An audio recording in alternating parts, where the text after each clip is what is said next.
महामाया नीळावंती या कादंबरीचा पुढील भाग काल संबंध.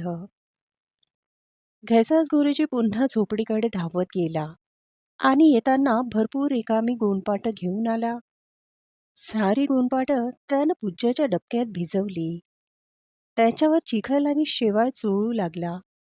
घैसास आणि पूज्याचा विचित्र उपक्रम कुशल एका दगडामागे लपून बघत होता. डबक्याच्या समोरच्या झाडात नक्की काय आहे हे कुशलला अजून नीट कळत नव्हतं.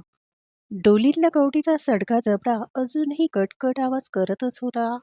त्यावरून झाडाच्या डोलीत एखादा सांगाडा असावा असा त्याने निष्कर्ष काढून ठेवला. डोलीत असलेला काल संबंध हा डबक्यात राहणाऱ्या पूज्याचा गुरु.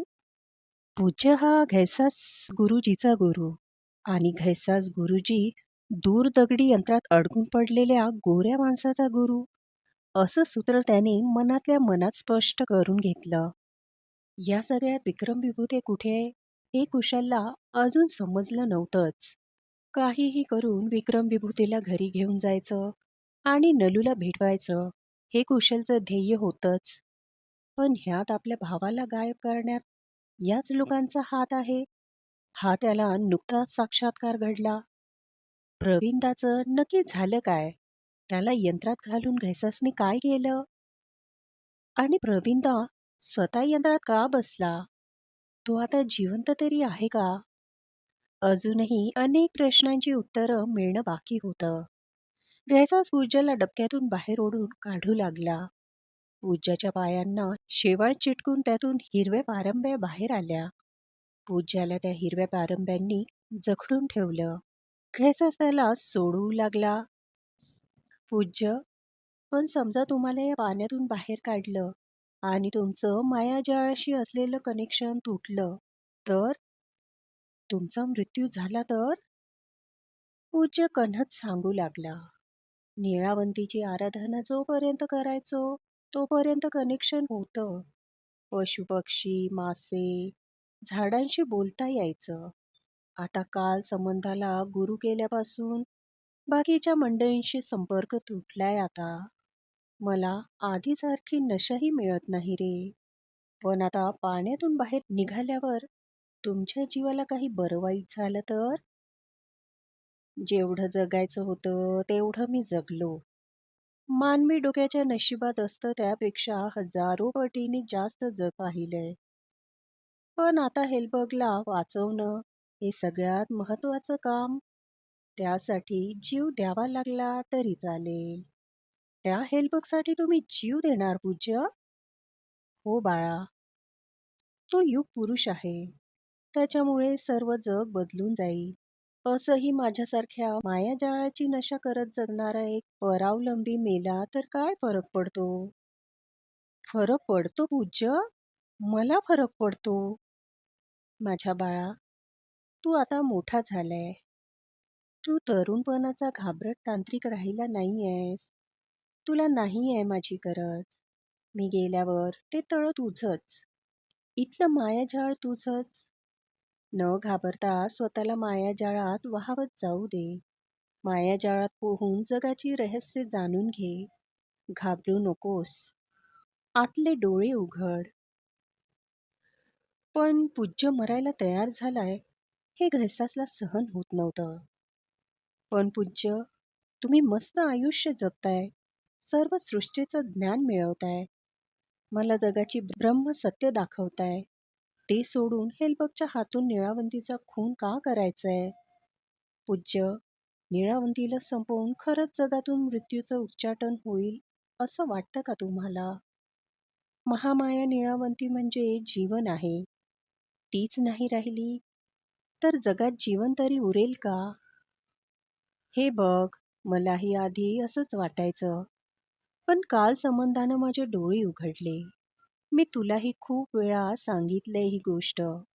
नीळावंती स्वतः जीवनाचा उच्च हेरकू आहे. ती आहे म्हणून मृत्यू आहे. नीळावंती या जगातून गेल्यावर कोणीच मरणार नाही. हं? घैसासने पूज्याला बाहेर खेचून काढलं. मेंदू नकार देत असतानाही पूज्याच्या अंगाला ओले गोंडपाट गुंडाळायला सुरुवात केली. पूज्याला जिवंत ठेवण्यासाठी सदैव ओल्यात ठेवणं गरजेचं होतं. आपल्या बापाला अग्नी देताना हात कापावा, तसा त्याचा हात पूज्याला गोंडपाट गुंडाळताना कंप पावत होता. घैसास अचानक शांत झाला. एवढा विचार कसला करतोय? पूज्याने घैसासच्या पाठीवर चापट मारली. तू 15 वर्षापूर्वी सह्याद्रीत आला होतास, तेव्हा तुझं ध्येय काय होतं? कायमस्वरूपी अमर व्हायचं सूत्र शोधायचं होतं ना तुला? तुझा जीव अनंत काळासाठी जगात राहील, हेच पाहिजे होतं ना? बघ, जवळ येऊन पोचलो आहोत आपण. गेल्या 15 वर्षात खूप काही बदललंय. मला आधी शोध लावायचा होता. चेतनेला अमर ठेवायचं सिक्रेट शोधायचं होतं मला. म्हणून तर मी तांत्रिक विद्येच्या मागे लागलो. पण आता मला थेट महामायाचा खून करणं चुकीचं वाटतंय. ढळू नकोस बाळा. खूप जवळ आलोय आपण. उचल, उचल मला पाठीवर. त्या गोऱ्याकडे घेऊन चल मला. पूज्य म्हणाला. घैसासने पूज्याला गोंडपाटात लपेटून वरून ओला चिखल थोपला. पूज्याच्या शरीरावर आणि गोंडपाटावर अजून पाणी ओतून भिजवलं. पूज्याच्या अंगाचा गोळा उचलून आपल्या पाठीवर घेतला. घैसास पूज्याला पाठीवर घेऊन जाळीत शिरला. कुशल दगडामागून बाहेर आला. आता घैसासचा पाठलाग करत पुन्हा सातगिरीवर त्याच्या झोपडीकडे जायचं त्याचं मन नव्हतं. त्याची पावलं आपोआप डबक्या शेजारी झाडाकडे वळली. झाडांच्या डोलीत वाजणाऱ्या कवटीचं नक्की काय रहस्य आहे, हे त्याला जाणून घ्यायचं होतं. झाडासमोर येऊन त्यानं हातात तलवार सरळ पकडली. तलवारीची लाकडी मूठ मनगटात बसवली. त्या अजस्त्र वटवृक्षाच्या बुंध्यासमोर तो तलवार चमकवत उभा राहिला. पण त्याला झाडाच्या डोलीत फक्त अंधार दिसला. आत असलेली कवटी गायब झाली होती. तलवार समोर पकडून कुशलने डोलीच्या दिशेने गेली. कोण हाय का आत? आसल तर बाहेर ये. घसा कंप पाहू लागला. वटवृक्ष आपल्या पानांची सळसळ सुद्धा करत नव्हता. सर्व काही शांत झालं होतं. कुशल डोलीच्या अगदी जवळ आला. त्याने आपला डावा हात डोलीत घातला. आत चाचपू लागला. आत चाचपून पाहिलं. डोलीच्या आत चिकट काहीतरी लागत होतं. हात बाहेर काढून त्या चिकट द्रवाचा वास घेऊन पाहावा, असा विचार करून कुशलने हात बाहेर काढला. तोच हात बाहेर काढता काढता डोलीच्या आतून चिकटगार स्पर्श झाला. हाडांचा. त्याने आपला हात बाहेर काढला. आतून त्याच्यासोबतच अजून एक सडका हात बाहेर आला.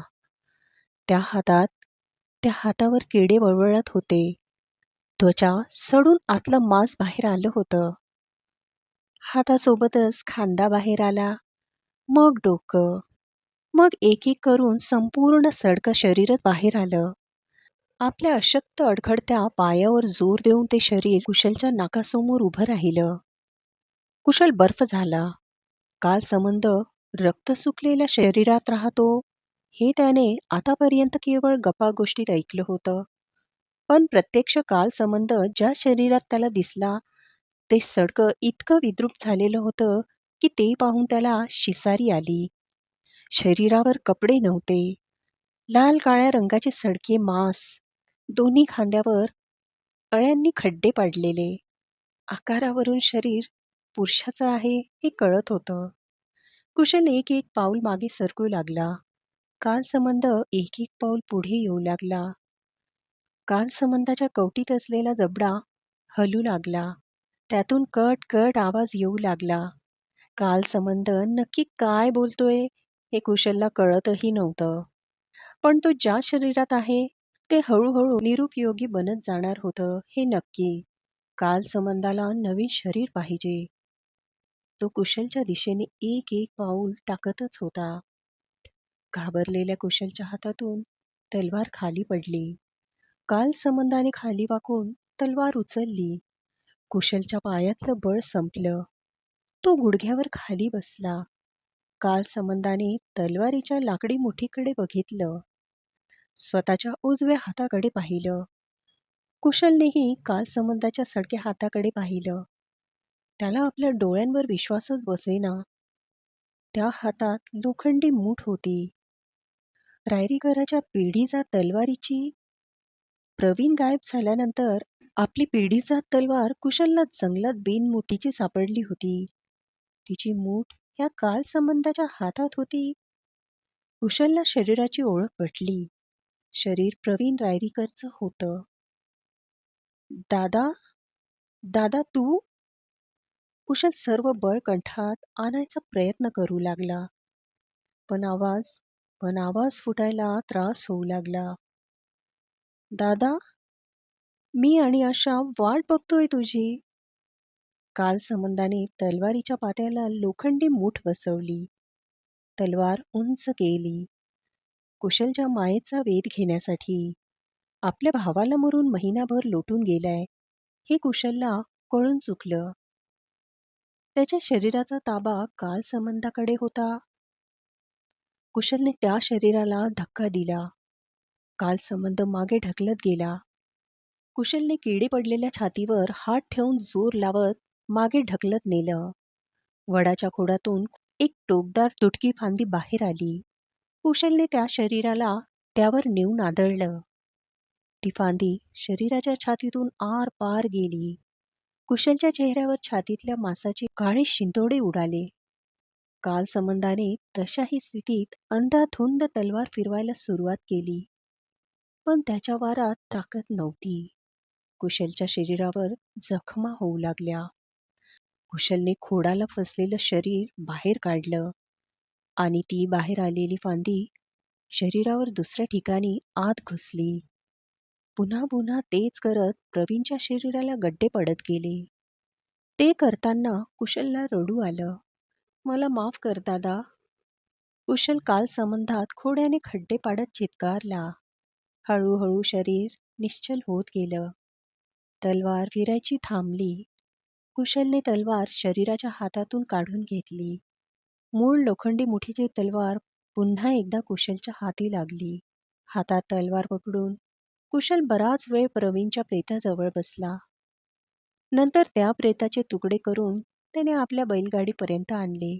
सह्याद्री उतरून एका घाटात जाळ करून त्या तुकड्यांना अग्नी दिली. आपल्या बैलांच्या गळ्यात पडून कुशल खूप रडला.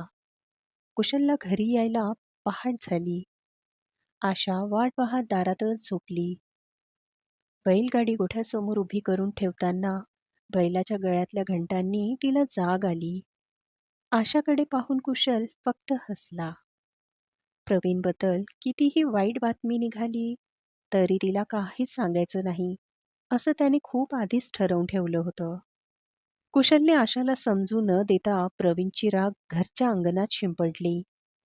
महामाया नीळावंती या कादंबरीचा पुढील भाग ऐकण्यासाठी चॅनलला सबस्क्राईब करा, व्हिडिओला लाईक करा आणि शेअर करा. धन्यवाद.